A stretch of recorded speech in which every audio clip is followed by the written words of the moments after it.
So that's the other thing. This is not just a buying problem.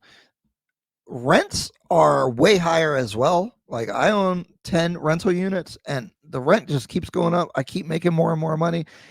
Um, it's good for me individually, but I am concerned for everybody. I don't think we're fostering a good society where people are struggling to pay to live.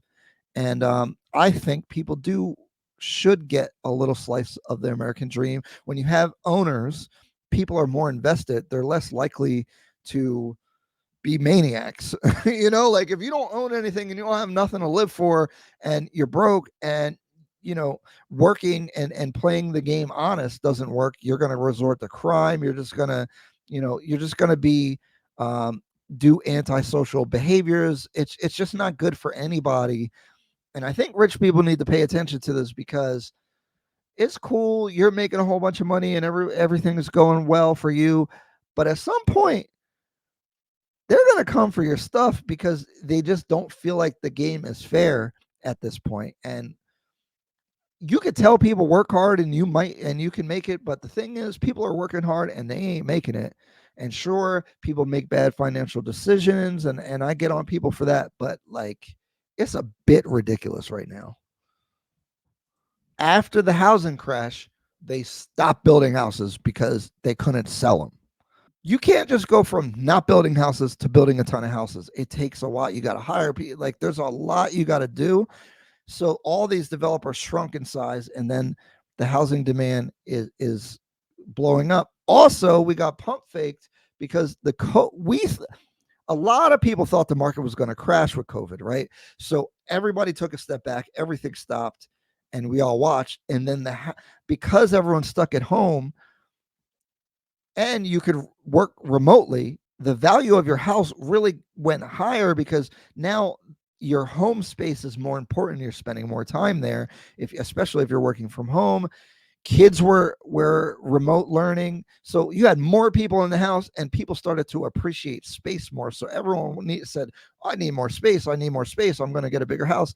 And then the people are renting are sick of living in a small apartment. They want to get a house. So demand explodes.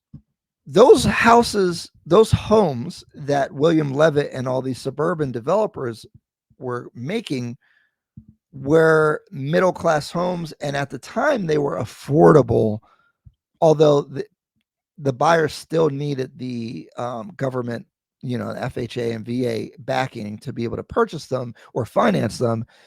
But they were still considered affordable and obtainable. That's how so many Americans were able to purchase them.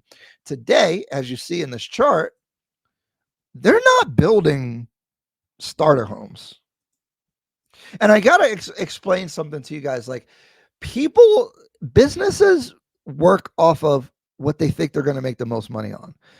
People make the mistake that they just go, I think the country needs these type of houses, so we're going to build those. No, what they do is a whole bunch of analytics, analysis, research.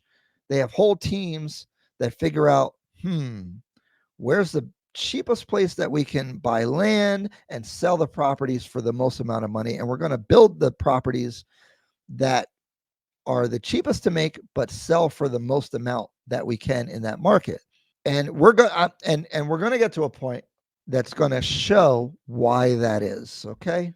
Because if they were allowed to, if I could build a 20 unit apartment, that might be equal to building, or it might even be superior to building a one single family house for $700,000. So everything is economics. No one is doing stuff for the good of their heart. Okay. So this goes back to what I started with. We need good policy and good systems to incentivize these companies to build what we want them to build to serve the community the way that we want to serve them. And right now we have a legacy of suburban sprawl where you can only build single family houses, and these are communities where there's sidewalks that go nowhere and there's no commercial. Like the downtown is the only place where you can go buy stuff, and everyone has to commute in the same direction. And You can't build buildings over a certain height and all this kind of stuff. You leave the developers no choice but to build expensive single family houses. So that's why home prices just keep going up, because they cannot build to meet the demand. And the stuff they can build is meeting the upper end demand for them to make the most money possible.